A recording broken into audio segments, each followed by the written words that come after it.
નમસ્કાર ખેડૂત મિત્રો, હું અનિલ વઘાસિયા અનુભવોની વાર્તામાં ફરી એક વખત તમારું હાર્દિક સ્વાગત કરું છું. તરબૂચ જેવા પાકોમાં એક મુખ્ય અને મોટી આવતી સમસ્યા એટલે કે કેલ્શિયમની ઉણપ, કેલ્શિયમની ડિફિશન્સી, કેલ્શિયમની ખામી. પણ એ ખામીને આપણે કઈ રીતે ઓળખી શકીએ અને એનું કઈ રીતે સમાધાન કરી શકીએ એ વિશે વિસ્તારમાં માહિતી મેળવીએ. હવે તમે જોઈ શકો છો આ જે લાઈનો છે એમની અંદર કેલ્શિયમનો સ્પ્રે ઓલરેડી થઈ ચૂકેલો છે ટ્રાયલ બેઝમાં. આ તમે જોઈ શકો છો ફ્રૂટની સાઇઝ ઓલરેડી કેલ્શિયમનો સ્પ્રે થયેલો છે.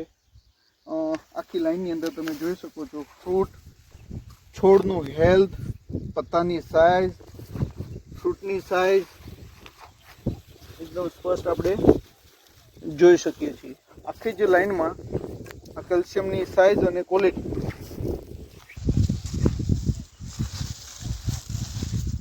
આપણે જનરલ નજર કરીએ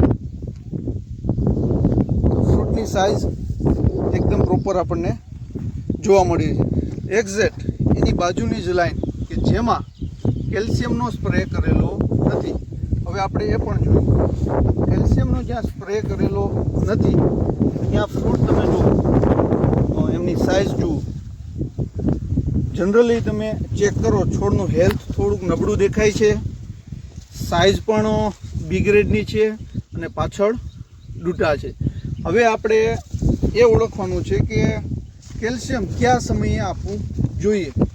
તો જનરલી શરૂઆતમાં નર ફૂલ આવતા હોય અને માદાનું બંધારણ થતું હોય એ સમયે, ફ્રૂટ સેટિંગ થતું હોય એ સમયે કમસે કમ વીકની અંદર 2 વખત ફોલિયર સ્પ્રે મતલબ સ્પ્રે દ્વારા આપવું જોઈએ અને એકાદી વખત નીચેથી આપવું જોઈએ. પણ કેલ્શિયમની સાથે જો બોરોન આપવામાં આવે તો રિઝલ્ટમાં હજી પણ વધારો કરી શકીએ.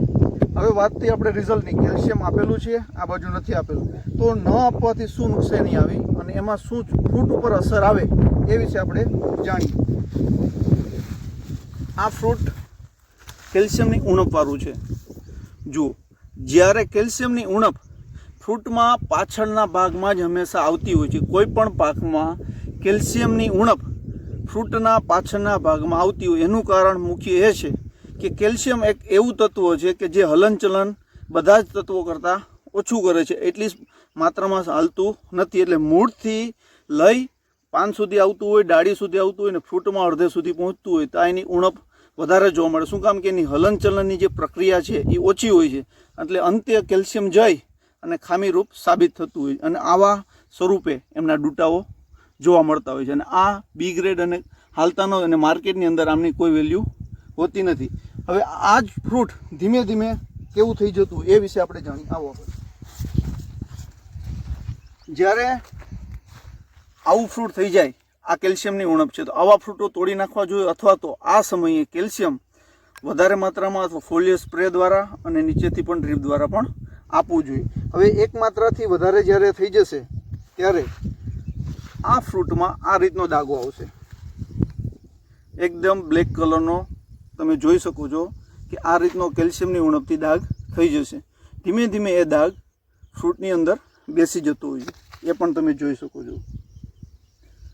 પછી ધીરે ધીરે એ દાગ આ સ્વરૂપમાં હલકો એવો ફાટતો હોય છે. એ જ ફ્રૂટ સમજો આ કેલ્શિયમમાં જે નથી આપેલું એ જ લાઈન છે, ખાલી ફક્ત આની અંદર 1 વખત વધારાનો સ્પ્રે છે અને આની અંદર 1 વખત નથી. બાકી બધી જ ટ્રીટમેન્ટ સેમ છે. આ ધીમે ધીમે ફાટી રહ્યું છે. આ જોયું તમે.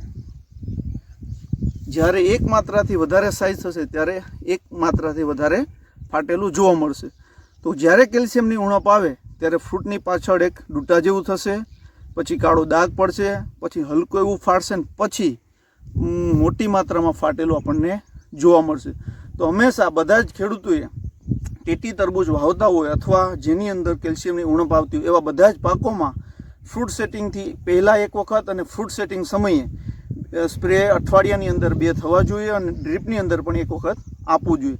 અને કેલ્શિયમનું સારું રિઝલ્ટ લેવા માટે કેલ્શિયમની સાથે જો બોરોન આપવામાં આવે તો રિઝલ્ટ 1 માત્રાથી આપણે વધારે લઈ શકીએ અને આ આવનારી સમસ્યાઓથી આપણે સમાધાન અથવા જે નુકસાની આવતી હોય એનાથી આપણે દૂર કરી શકીએ.